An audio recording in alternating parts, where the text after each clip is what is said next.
So this was it. This is all I saw. This is the picture that I actually took. I was in the passenger seat of my girlfriend's car coming back from breakfast. I saw the Hulkster and that Superman TV stand, and I knew I had to get back to this mini indoor flea market.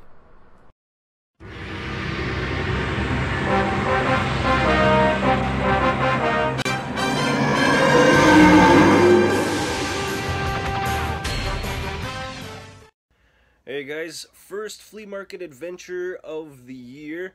Yep, that's right, our first flea market adventure too. That's gonna be pretty awesome. I love that. I knew I had to use that when I saw the baby look at me. Even though the rest of the clip I had to cut, it just didn't work. She started getting too wiggly. So we went to breakfast a couple of Sundays ago, and it just so happened that my girlfriend was driving, so I was in the passenger seat of the car and I was looking out the window, and we passed by this building, and I saw the Hulkster wrestling buddy. I saw that Superman TV on a stand, and it had a little placard on it for open and close hours. So I knew I had to get back here. I eventually made my way back here. It's a couple of towns over from where we live. Very tiny hole in the wall. It's a converted garage, but just the stuff in here, it had a lot of cool things, and the best part is the guy said that there was so much more to come. He was basically doing a soft opening, just trying to get things out and put, you know, what he thought would be cool stuff in the window, and obviously it was, because it got me to come back. So we came out, I think 2 Saturdays ago. Last Saturday we came. I brought Arkham Bella and my stepson Raiden, and we definitely came to find some cool things. Look at this, a boxed Menacer. A regret, but also a happy find. I have to go back. Hopefully this weekend I'm going back. Boxes of Beetlejuice, He-Man, Ghostbusters, Ninja Turtles, LJN Wrestlers. It was $4 for a big toy, $3 for a small toy. I'm hoping I can work them down a little bit if I bundle and buy a bunch of them, but these were just bags and boxes full of great figures, all 80s and 90s. A closer look at the Superman TV and DVD combo for a child's room. I bought it. I'll put it in my child's room.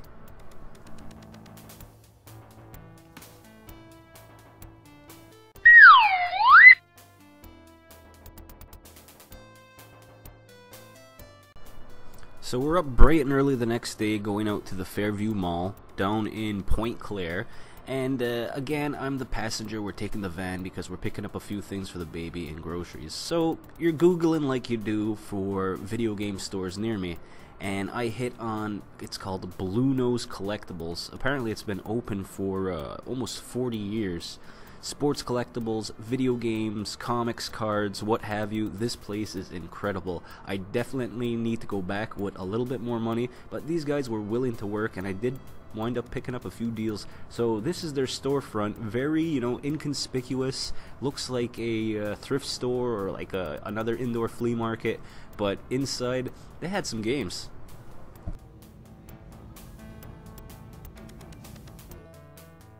So I walk in, I ask where the games are, looking around. Great store, really friendly service. And the first thing the guy shouts out, he says, if the price looks crazy on the game, he says, let me know. He's like, we'll work on it. So that's something you want to hear when you walk into a store. And check out this crazy Nintendo 64 display that they have. It rotates. You can go through some of the games that they have. Really cool store. Like, you know, I don't want to toot their horn too much, but I'm going back there again. Box SNES games, Super Nintendo games, you know, just boxes strewn about of controllers. Again, boxed hockey cards from the 90s, Pro Set Score, Pro Set 2, Bowman.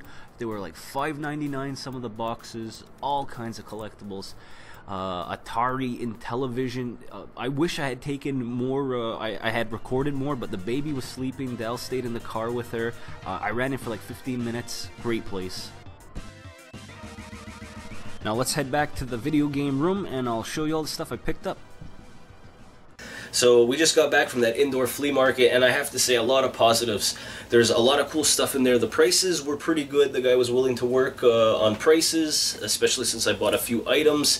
I'm excited to go back in a week or two because he said that he's got stuff just piled up in the garage. He had a couple of partitions up with small closet-sized doors, and he said that there was more stuff on the other side. He was just trying to make the first room accessible so that they could open, because they were supposed to open like 2 or 3 weeks ago, and we were there actually on today was the official day that they opened. So I was the first paying customer. Pretty cool. So I'm starting to work on a rapport with the manager already. He's got my contact information. I told him any more video game stuff or figures, please let me know. We'll come back. Like I said, it's not too far away. It's about half-hour away. It's at the end of Mercier, and it's a little, you know, indoor flea market. So without any more hesitation or rambling, I'm going to show you closer with the stuff that we picked up.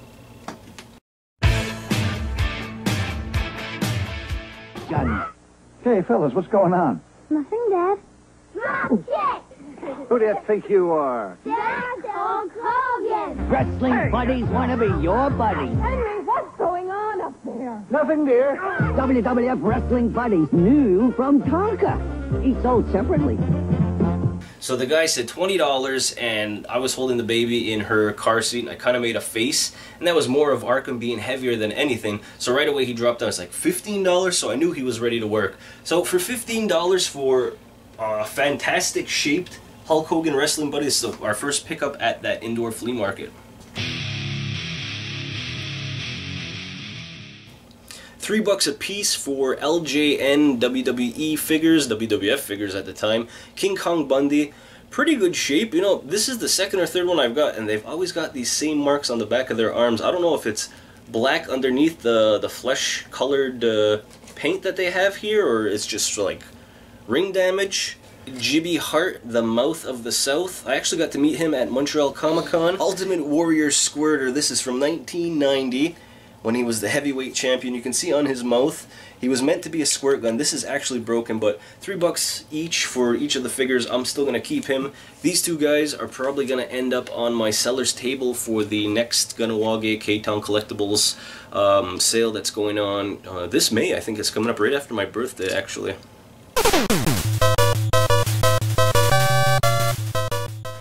Right underneath the guy's cash was a Nintendo 64. The system, the paddle, it's got the power cord, but it's missing the audio-video cable, which will be an easy pickup for me if I don't already have a few extra lying around. $10 for an N64.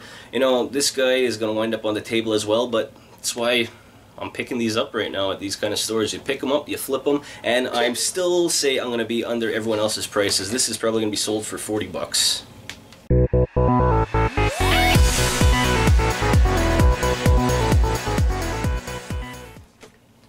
Now when we first walked in there, I gravitated to this box right away. I saw it on its side, and you can see the Sega Menacer right there. The box is in pretty good condition. For Sega Genesis, the Menacer 6-game cartridge included, and it's in there.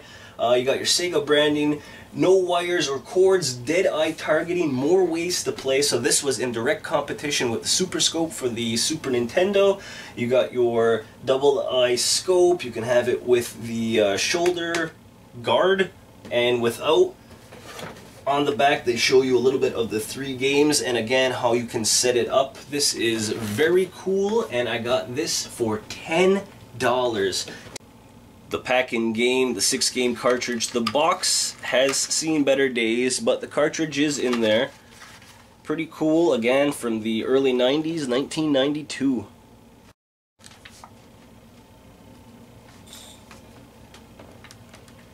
Almost complete Menacer. It's missing one scope because it was supposed to have a double scope for the eye holes, but on the positive plus side, I found some old stickers for a VHS tape. Remember these? After this, the baby just had enough. She was done being in the box. So here's everything else that I picked up for the rest of the week. The Game Chaser Season 4 Blu-ray came in. I think I spent about $40 on it.